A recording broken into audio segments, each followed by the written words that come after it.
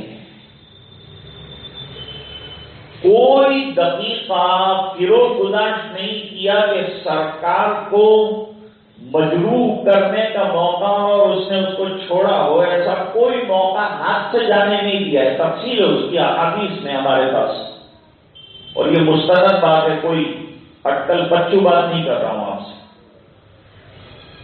پھر ایسا خطرناک شخص جب انتقال کرتا ہے تو سرکار اس کی صلاۃ جنازہ پڑھانے کے لیے تیار ہوتے ہیں۔ اس سے بڑھ کر بتاؤ رواداری کیا ہو،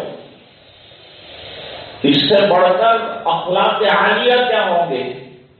دہشت گرد تو وہ تھا، سرکار تو امن پسند تھے، کئی بار ایسے موقع آئے کہ اسے قتل کر دینے کی خود صحابہ کرام نے رائے دی تھی، لیکن سرکار نے فرمایا دشمن غلط پروپیگنڈا کریں گے کہ اپنے لوگوں کو بھی مار دیتے ہیں، کیونکہ بظاہر اسلام کا کلمہ پڑھ رہا ہے نا، تو اس بنا پر مت مارو اس کو، اس کے حال پر رہنے دو۔ اپنا قمیص بھی دیا، لعاب دہن بھی منہ میں ڈالا، اس کو اپنی ران پر بھی رکھا، قبر میں بھی اتارا۔ حضرت عمر نے دامن پکڑا، نہ پڑھائے نماز اس منافق کی۔ قرآن کی آیت بعد میں اتری، لیکن سرکار نے دنیا کو بتایا کہ اخلاق کی انتہا تک جانا پڑے گا، تو دنیا کو میں بتاؤں گا کہ اخلاق میں اتنا اونچا طے کر کوئی بتا دے مجھے گاندھی جی کیا اخلاق لائے گا؟ انہوں نے تو اخلاق ہمارے نبی سے سیکھے۔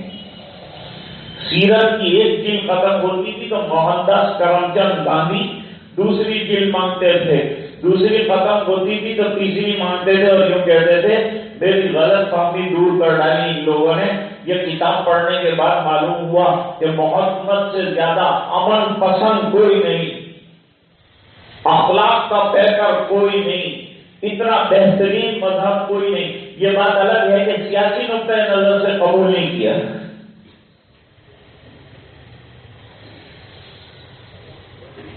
محمد علی منگیری رحمت اللہ علیہ ان کے مدرسے میں گئے گاندھی جی، وہاں کھڑے ہو کر اسلام پر تقریر کی تو حضرت بیٹھے ہوئے، تقریر پوری ہو گئی جب بھی چپ چاپ بیٹھے ہوئے۔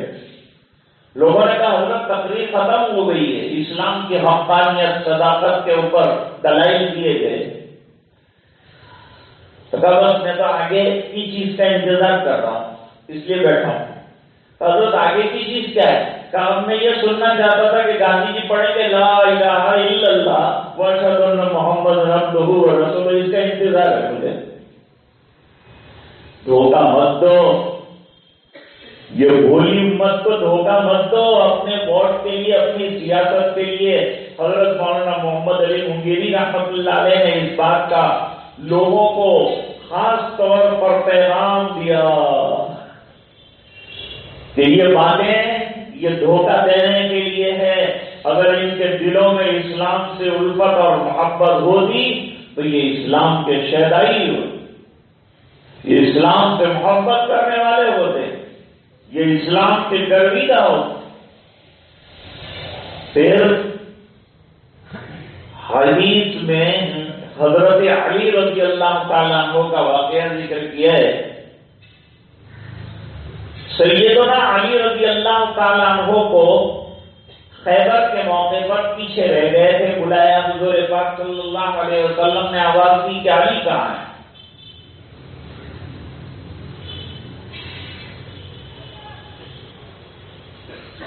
پیچھے سے آئے، ہاں نا یا رسول اللہ میں یہاں ہوں۔ قریب بلایا ان کو، کیا تکلیف ہے تم کو؟ فرمایا سرکار آشوب چشم کی تکلیف ہے۔ کوئی بات، میرے نبی کے دعا میں وہ اثر ہے کہ دنیا کی دواؤں میں وہ بات۔ کھولو آنکھیں، لعاب دہن نکالا، دونوں آنکھوں کے اندر لگا دیا، 1 منٹ کے اندر شفا ملی۔ دنیا کا کوئی ڈاکٹر ایسی شفا نہیں دے سکتا ہے اور ایسی دوا نہیں دے سکتا ہے۔ بالکل اچھے ہو گئے۔ فرماتے ہیں زندگی بھر جسم کے اندر مختلف تکلیف ہوئی لیکن آنکھوں میں کبھی تکلیف نہیں ہوئی،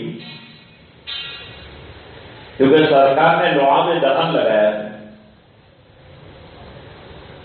اب لو یہ جھنڈا اور سامنے نظر آ رہا ہے خیبر کا بڑا قلعہ اور اس کا بہت بڑا گیٹ، 40 آدمیوں سے بھی نہیں ہلتا وہ۔ جاؤ، پرچم لے لیا، چلنا شروع کر دیا۔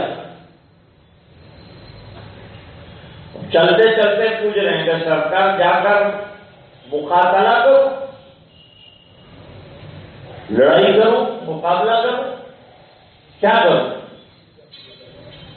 میں بتا رہا ہوں، امن و امان کی بات۔ تو سرکار چاہتے تو حیدر کرار سے کہتے کہ جا کر بے محابہ چلاؤ تلوار، دشمنوں کو تہہ تیز کرو، ہم اتنے دن سے یہاں حصار بنائے ہوئے ہیں، ہم نے گھیرا ڈال رکھا ہے، تھک گئے ہم محاصرہ کرتے کرتے۔ سرکار نے فرمایا نہیں، ہمارا کام مارنا نہیں، ہمارا کام کاٹنا نہیں، ہمارا کام تلواریں چلانا نہیں ہے۔ تلواریں جب تلوار چلانے کے لیے کوئی چلانے والا بھی تو چاہیے۔ مکے میں چند نفر انگلیوں پر گنے جانے والے تھے، وہ تلوار چلاتے تھے اور کس پر چلاتے؟ پورے مکے والے مخالف تھے۔ 13 برس تک صبر کا سبق پڑھایا حضور پاک صلی اللہ علیہ وسلم نے۔ مارے کھاتے رہے، برداشت کرتے رہے اور صبر کرتے رہے اور استقامت کے ساتھ مار کھانے کے باوجود دین کے اوپر جمے رہے۔ عقیدہ اتنا پختہ ہو گیا کہ جب احکام آئے تو ان کو پانی لگا، پانی احکام پر عمل کرنا آسان ہو گیا ان کے لیے۔ صبر پر جمتا ہے تو احکام پہ آتا ہے آدمی۔ لڑو سرکار فرما نہیں، جا کر سب سے پہلے دین کی دعوت ہے۔ اصل کام جو ہے دین کی دعوت ہے۔ جہاد کا مقصد علماء نے کیا لکھا؟ ظالم کے ظلم کو ختم کرنا اور مظلوم کو انصاف دلانا۔ آزادی کا مطلب کیا لکھا؟ ظالم کے ظلم کو ختم کرنا، مظلوم کو انصاف دلانا، حق والوں کو ان کا حق دلانا۔ کہنا ادھیکاروں چھینوائی دینا ہو، یہ لوگوں نے پچھا ادھیکاروں آپ کو اینو نام آزادی کے وے۔ میں نے آپ کو کہا کہ روح کی اور ضمیر کی بڑی آزادی ہوتی ہے، وہ اسلام نے دی۔ مدینے میں انصار کے یہاں بچے پیدا نہیں ہوتے تھے تو کہتے تھے کہ لڑکا ہمارے یہاں پیدا ہوگا تو یہودی کے حوالے کریں گے، وہ تربیت بھی کریں گے، پڑھے لکھے لوگ ہیں، حوالے کر دیے۔ ادھر اسلام آیا، اسلام آنے کے بعد بنو نذیر کا واقعہ پیش آیا۔ بنو نذیر ضلع وطن ہوئے تو وہ بچے جو ان کے پاس تھے مسلمانوں کے، وہ یہودی بن گئے تھے، وہ بھی جا رہے تھے ان لوگوں کے ساتھ، ضلع وطن ہو رہے تھے۔ تو صحابہ چاہتے تھے کہ زبردستی ان کو روک کر مسلمان بنایا جائے۔ حضور نے فرمایا نہیں، لا اکراہ فی الدین، دین کے اندر زبردستی کا کوئی سودا ہے نہیں، یہ زبردستی نہیں ہے، یہ تو یہ دین کیسا ہے؟ قل ھذہ سبیلی ادعو الی اللہ علی بصیرۃ انا ومن اتبعنی وسبحان اللہ وما انا من المشرکین۔ جب ظلم حد سے بڑھتا ہے تو پھر جو ہے اللہ تعالیٰ بندوں کو کھڑا کرتے ہیں ظالموں کے خلاف، مظلوموں کی آواز کو بلند کیا جاتا ہے اور مدد کی جاتی ہے۔ سرکار مظلوموں کی مدد کیا کرتے تھے۔ نبوت سے پہلے بھی سرکار کا کام یہ تھا کہ مظلوموں کی پکار پر دوڑ جائے۔ فرمایا پوری بصیرت کے ساتھ دین کے اوپر عمل کرنے کی دعوت دیتا ہوں، اندھادھند دعوت نہیں دیتا ہوں۔ میں نے چھوٹی سی مثال بیان کی کہ صحابہ فوراً پوچھ لیتے تھے۔ حدیث پاک میں فرمایا سراقہ کا ظالمن ہو مظلوما، مظلوم بھائی کی مدد کرو، ظالم کی بھی مدد کرو۔ صحابہ کرام اگر اتنے خاموش رہتے، حق بولنے کی بالکل اجازت نہ ہوتی، گونگا شیطان کہا، جو حق نہ بولے نا تو گونگا شیطان ہے، شیطان و نافرس کہا۔ فوراً صحابہ کرام نے بہت ادب کے ساتھ، ادب بہت تھا صحابہ کرام کے اندر، طلبا کو ادب سیکھنا چاہیے، بہت آداب آ گئے آپ کی زندگی میں تو علم آ جائے گا۔ سب سے بڑی علم تھوڑے ادب کے ساتھ جگتا ہے، اور بے ادبی کے ساتھ علوم کے انبار کام نہیں آتے ہیں۔ ہمارے مشائخ کے یہاں یہ دیکھا گیا، حضرت مدنی رحمت اللہ علیہ نے اپنے استاد کے لیے لوٹا سینے سے لگا کر پوری رات رکھتے تھے، اور صبح میں تہجد میں وہ پانی پیش کرتے تھے، رات بھر جاگ کر گزارتے تھے، اور جسم سے مالٹا کے اندر جو ہے لوٹا لگا کے رکھتے تھے تاکہ پانی جسم کی گرمی سے گرم ہو جائے۔ ایک مرتبہ خالی شیخ الہند رحمت اللہ علیہ نے کہا تھا کہ پانی بہت اچھا گرم کر کے لائے نا حسین احمد، جواب نہیں دیا، آنکھوں میں آنسو آئے اور فرمایا اب ہمیشہ اسی طرح سے پانی آپ کو ملتا رہے گا، وہاں رہ کر یہ خدمت کرتے رہے۔ اللہ نے شیخ الاسلام کا منصب عطا فرمایا حضرت مولانا حسین احمد مدنی رحمت اللہ علیہ کو۔ کہ اگر سیاست کے افق پر دیکھا جائے تو اسٹیج پر تنہا حضرت مدنی نظر آتے ہیں۔ کراچی کے اندر بندوقوں کی نالیں لگی ہوئی ہے، اور کراچی میں بڑے بڑے مشین گن لگے ہوئے ہیں، چاروں طرف انگریزوں کی ہزاروں کی فوج ہے، اور اسٹیج کے اوپر فتویٰ سنانا ہے کہ انگریز کی فوج میں بھرتی ہونا حرام تھا، ہے اور رہے گا جب تک یہ لوگ یہاں سے چلے نہیں جاتے۔ پوچھا گیا کہ انجام معلوم ہے اس کا؟ فرمایا کفن ساتھ لے کے آیا ہوں، کراچی والوں کو صرف زمین دے دی۔ اتنی جرأت اور اتنی بہادری کے ساتھ ان حضرات نے بڑی محنتیں اور بڑی قربانیاں دی ہیں۔ یہ سلسلہ آزادی کا ہم نے دنیا کو دیا، اس دیش کو سمجھایا۔ سید احمد شہید رحمت اللہ علیہ سے یہ کاروان چلا، اور حضرت مدنی رحمت اللہ علیہ تک یہ سلسلہ چلتا رہا، یہاں تک کہ جب دیش آزاد ہوا تو حضرت مدنی رحمت اللہ علیہ کے سامنے قلمدان رکھ دیے گئے، پارلیمنٹ کے عہدے رکھ دیے گئے، کون سا عہدہ ہے اٹھا لیجیے، پسند کر لیجیے۔ کیا جواب دیا؟ میں عہدے کے لیے نہیں لڑ رہا تھا، میں قید خانوں میں گیا، میں نے کالے پانی کی سزا برداشت کی، یہ اس لیے نہیں کی تھی کہ بعد میں ملے گا عہدہ، کرسیاں ملے گی، دولتیں ملے گی، دولتیں تمہیں مبارک ہو، عہدے تمہیں مبارک ہو، مجھے اپنی ٹوٹی ہوئی مدرسے کی چٹائی مبارک ہو، میں وہیں جاؤں گا، مجھے کچھ نہیں چاہیے، اور جو کچھ میں نے کیا یہ میرے پروردگار کا حکم تھا، یہ میرے استاد محترم کی بات تھی۔ حضرت شیخ الہند رحمت اللہ علیہ کو جب تخت پر غسل کے لیے لٹایا گیا، جسم پر داغ دیکھے، حضرت مدنی رحمت اللہ علیہ سے اسرار سے پوچھا گیا یہ داغ کیا ہیں؟ بتایا کہ انگریز انگاروں سے داغ دیتے تھے اور کہتے تھے ہمارے فیور میں ایک جملہ بول دو، تمہارے لیے سب دنیا کی فراوانیاں اور سب راحتیں کر دی جائیں گی۔ جواب میں فرمایا قتل کر ڈالو گے، ٹکڑے کر ڈالو گے، لیکن تمہارے فیور میں کوئی جملہ نہیں بولوں گا، جب بولوں گا اسلام کی آزادی کا سبب دنیا کو دوں گا۔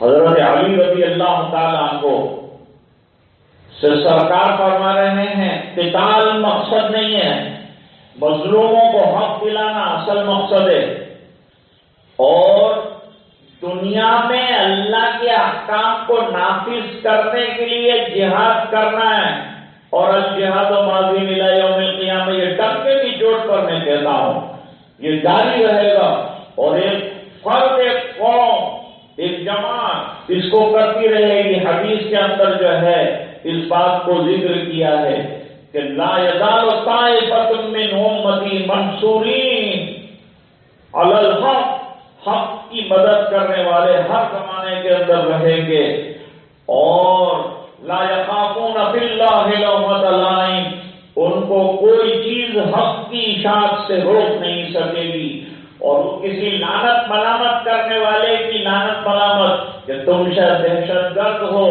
تم آتنکوادی ہو، تم جو ہے تنگ نظر ہو، تم جو ہے بہت زیادہ آرتھوڈاکس ہو، سب چیزوں کی وہ کوئی پرواہ نہیں کریں گے۔ ان کی داڑھی کے بالوں کو آنچ نہیں آئے گی، ان کے مسواک کو آنچ نہیں آئے گی، ان کے خلال کو آنچ نہیں آئے گی، ان کی سنتوں کو آنچ نہیں آئے گی، ان کے فرائض پر اثر نہیں پڑے گا، ان کے مشن کو کوئی روک نہیں سکے گا۔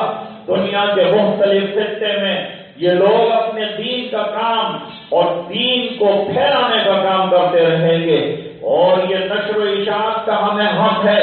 جبکہ عیسائی ہندوستان آئے، انہوں نے نشر و اشاعت کی اپنے دین کی، پورے دیش کے اندر انہوں نے اس کو پھیلایا، تو ہمیں بھی یہ حق حاصل ہے۔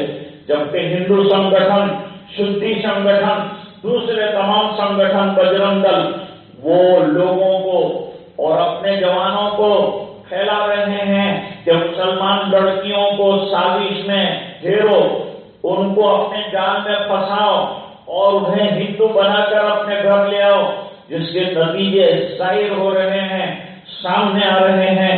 مسلمان لڑکیاں غیروں کے ساتھ چلی جا رہی، مستقل موضوع ہے، اس پر بولنے کی ضرورت ہے۔ آج مسلمانوں کو اپنے عقیدے سنبھالنے کی ضرورت ہے۔ دیش جمہوریت حاصل کر چکا، آج کا دن ریپبلک ڈے کہلاتا ہے۔ جمہوریت کسے کہتے ہیں؟ جمہوریت یہ نہیں ہے کہ ایک قوم کا گلا دبایا جائے، ان پر ظلم کرتے ہوئے چلے جائیں، رولنگ پارٹی جس طرح سے چاہے ان کو تشدد کا نشانہ بنائے، مسلمانوں کو مارا جا رہا ہو، کہیں گائے کے نام پر، کہیں مندر کے نام پر، کہیں اور کسی چیز کے نام پر ان کے اوپر ظلم کی چکی چلائی جا رہی ہو، ستم کا معاملہ کیا جا رہا ہو اور پورے چلائے جا رہے ہوں، ہم اس کو برداشت نہیں کرتے، ہم اس کو آزادی نہیں مانتے، ہم اس کو جمہوریت نہیں مانتے۔ ہم کو ایک بار پھر غلام بنانے کی محنت کی جا رہی ہے، ہمارے اوپر قوانین غیر جائز طریقے پر تھوپے جا رہے ہیں، ہمارے قوانین اسلام میں دخل کیا جا رہا ہے، ہم اس کو برداشت نہیں کر سکتے۔ اس بنا پر کہ جو قانون ہم کو اوپر والے نے دیا ہے، نیچے والے اس کو بدلنے کا کوئی حق نہیں۔ بعد میں یہ کہہ رہا تھا کہ حضرت علی کرم اللہ وجہہ سے کہا گیا کہ جا کر دین کی دعوت دینا، اور دعوت دیتے ہوئے لَإِن يَهْدِيَ اللَّهُ بِكَ رَجُلًا وَاحِدًا، تمہارے ذریعے سے ایک آدمی کو اللہ تعالیٰ ہدایت عطا فرمائے، لَإِن يَهْدِيَ اللَّهُ بِكَ رَجُلًا وَاحِدًا خَيْرٌ لَكَ مِنْ حُمُرِ النَّعَمِ، تو تمہارے لیے کئی سرخ اونٹوں سے بہتر ہوگا۔ معلوم ہوا اصل مشن دعوت ہے، اللہ کے بندوں کو اللہ کے دین سے جوڑنا ہے، اللہ سے وابستہ کرنا ہے، یہ اصل چیز ہے۔ میں کہہ رہا تھا یہ کاروان چلا ہے سید احمد شہید رحمت اللہ علیہ سے، بلکہ اس سے پہلے اگر میں یوں کہوں کہ شاہ ولی اللہ صاحب رحمت اللہ علیہ نے بیٹھ کر یہ کام کیا، نجیب الدولہ کا استعمال کیا، اور نجیب الدولہ نے شاہ عبدالی احمد کو جو ہے وہ خط لکھا کہ ہندوستان کو پھر ایک بار اتحاد کی ضرورت ہے۔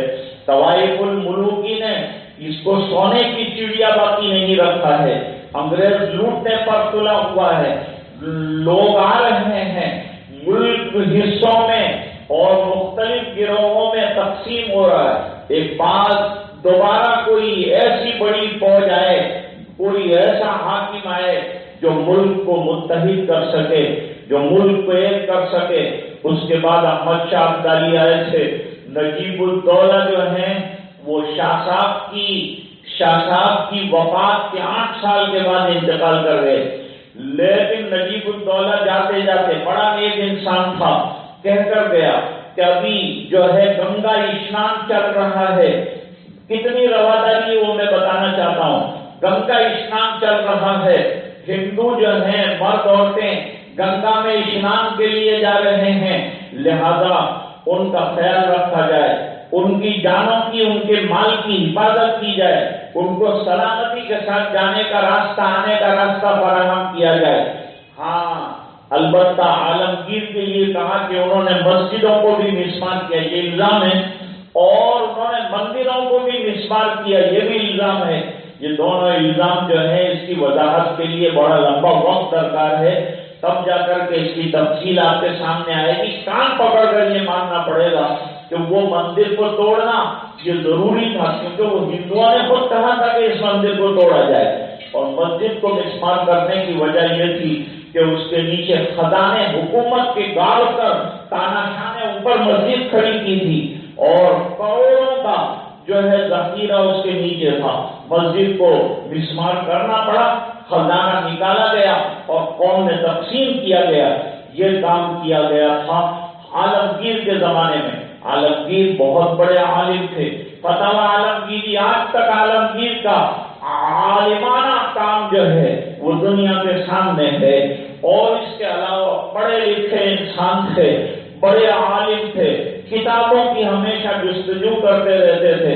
اور عالم یہ تھا اورنگزیب کا کہ علماء کا بڑا خیال رکھتے تھے، مدارس شروع فرمائے تھے، مکاتب کا نظام تھا، اور دربار کے اندر ناچنے والے، گانے والے، شرابی اور ٹھٹھے مذاق کرنے والے تمام کو نکال کے پھینک دیا تھا. دربار کے اندر غیبت کو ناجائز قرار دیا تھا، کسی کی عیب جوئی کو برا قرار دیا تھا. ٹھٹھا اور مذاق اور مسخرے ہوا کرتے تھے ہنسانے کے لیے، سب کو نکال کے باہر پھینک دیا. فرمایا ان کی کسی کی کوئی ضرورت نہیں ہے. دربار بڑا سنجیدہ ہو گیا تھا. عالمگیر رحمت اللہ علیہ خواجہ محمد معصوم کے ساتھ وابستہ تھے، اور ملا جیون رحمت اللہ علیہ کے شاگردوں میں سے تھے. بڑے انسان تھے، اور ہندوؤں کو جاگیریں دی ہے، مندروں کو جاگیریں دی ہے، پجاریوں کو جو ہے وہ جاگیریں دی ہے، بڑے بڑے عہدے ان کو عطا کیے ہیں.